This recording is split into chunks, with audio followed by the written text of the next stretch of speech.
జిల్లా ప్రజలందరికీ కూడా నమస్కారం. రాష్ట్ర ఎన్నికల సంఘం ఆదేశానుసారం ఈరోజు 9వ అక్టోబర్ 9th అక్టోబర్ నుంచి కూడా మనకి ఎంపీటీసీ జెడ్పీటీసీ ఎలక్షన్స్ యొక్క ప్రక్రియ అనేది కూడా మనకి స్టార్ట్ కావడం జరిగింది. మరి ఈరోజు 9th అక్టోబర్ రోజు ఫస్ట్ ఫేజ్ ఎంపీటీసీ జెడ్పీటీసీ ఎలక్షన్స్కి సంబంధించి నామినేషన్లు స్వీకరించడం అనే ప్రక్రియ కూడా ప్రారంభమైంది. సో మెదక్ డివిజన్లో 21 మండల్స్ ఉన్నాయి. 21 మండల్స్లో 10 మండలాలలో సో ఈ 10 మండల్స్లో మెదక్ రెవెన్యూ డివిజన్ మొత్తం ఉన్న ఈ 10 మండల్స్లో ఉన్న ఎంపీటీసీలు జెడ్పీటీసీలకు అన్నిటికీ కూడా ఈ ఫస్ట్ ఫేజ్లో ఎలక్షన్ చేయబోతా ఉన్నాం. మరి దీనికి సంబంధించి సుమారుగా 99 ఎంపీటీసీలు 10 జెడ్పీటీసీలకు మనకు ఎలక్షన్ ఫస్ట్ ఫేజ్లో జరుగుతూ ఉంది. మరి 99 ఎంపీటీసీలు 10 జెడ్పీటీసీలకి సంబంధించి నామినేషన్ ప్రక్రియ అనేది మనకి ప్రారంభమైంది. మరి వీటికి సంబంధించి ఎంపీటీసీలకేమో ఒక 36 మంది రిటర్నింగ్ ఆఫీసర్స్ని అపాయింట్ చేయడం జరిగింది. జెడ్పీటీసీలకు 10 జెడ్పీటీసీలకు గాను 10 రిటర్నింగ్ ఆఫీసర్స్ని అపాయింట్ చేయడం జరిగింది. మరి వీళ్ళందరూ కూడా ఈ రోజు నుంచి నామినేషన్స్ స్వీకరించడం జరుగుతూ ఉంది.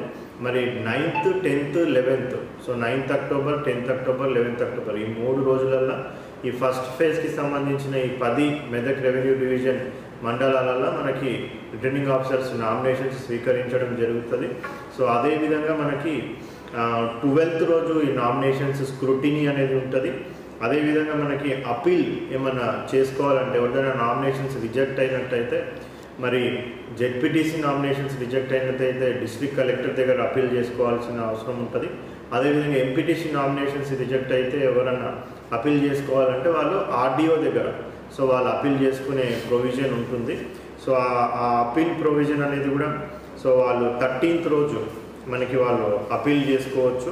అదేవిధంగా ఆ అపీల్స్ అన్నీ కూడా డిస్పోజల్ చేయడానికి అవన్నీ కూడా మనం వెరిఫై చేసి కరెక్టా కాదని డిసైడ్ చేయడానికి మనకి 14th అక్టోబర్ రోజు అది డిస్పోజల్ చేయాల్సిన అవసరం ఉంటుంది.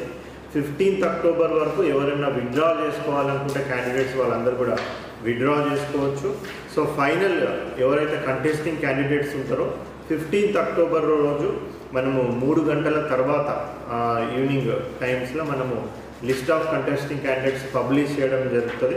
మరి ఆ 15th అక్టోబర్ రోజు పబ్లిష్ చేసిన ఒక వారం తర్వాత అంటే 23rd అక్టోబర్ రోజు మనకి ఎంపీటీసీ జెడ్పీటీసీలకు సంబంధించిన పోల్ అనేది కూడా మనకు జరగడం జరుగుతుంది. సో ఇదంతా కూడా మొత్తం మనకి ఈ ఫస్ట్ ఫేజ్ ఎలక్షన్కి. సో సెకండ్ ఫేజ్ కూడా సిమిలర్గా మనకి 13th అక్టోబర్ రోజు స్టార్ట్ అవుతుంది. సో దానికి సంబంధించి 27th అక్టోబర్ రోజు ఎలక్షన్ పోల్ అనేది ఉంటుంది. మరి ఫస్ట్ ఫేజ్ సెకండ్ ఫేజ్ రెండుకి సంబంధించి కూడా కౌంటింగ్ అనేది మనకి 11th నవంబర్ రోజు మనకి కౌంటింగ్ ఉంటుంది. రెండు కలిపి ఒకటేసారి మనకి కౌంటింగ్ ఉంటుంది. మరి ఈ 2 ఫేజెస్లో సంబంధించి మెదక్ జిల్లా వ్యాప్తంగా చూసినట్లయితే టోటల్ ఓటర్స్ 5,23,327 మంది. సో 5,23,327 మంది ఓటర్స్ ఈ ఎలక్షన్లో మొత్తం పార్టిసిపేట్ కావడం జరుగుతుంది. మరి దీంట్లో మనము బ్రేకప్ చూసినట్టయితే పురుషులు 2,51,532 మంది.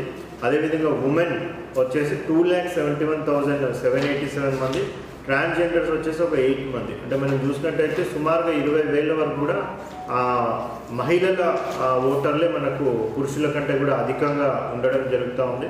మరి జిల్లా యంత్రాంగం తరఫున రాష్ట్ర ఎన్నికల సంఘం తరఫున కూడా మన మెదక్ జిల్లా ప్రజలకు అందరికీ కూడా విజ్ఞప్తి ఏంటంటే ప్రతి ఒక్కరు కూడా మీ ఓటు హక్కును వినియోగించుకోవాలి.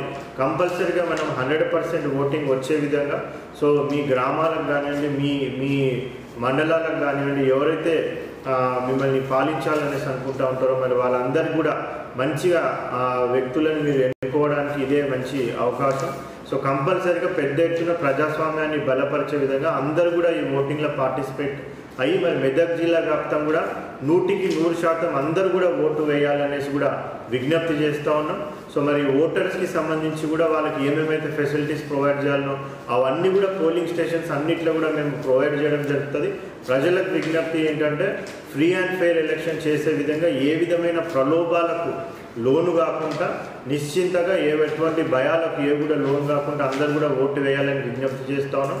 మనకి మోడల్ కోడ్ ఆఫ్ కండక్ట్కి సంబంధించిన teams so mandal wise MCC teams, flying squads, static surveillance teams ఇవన్నీ కూడా ఉన్నాయి.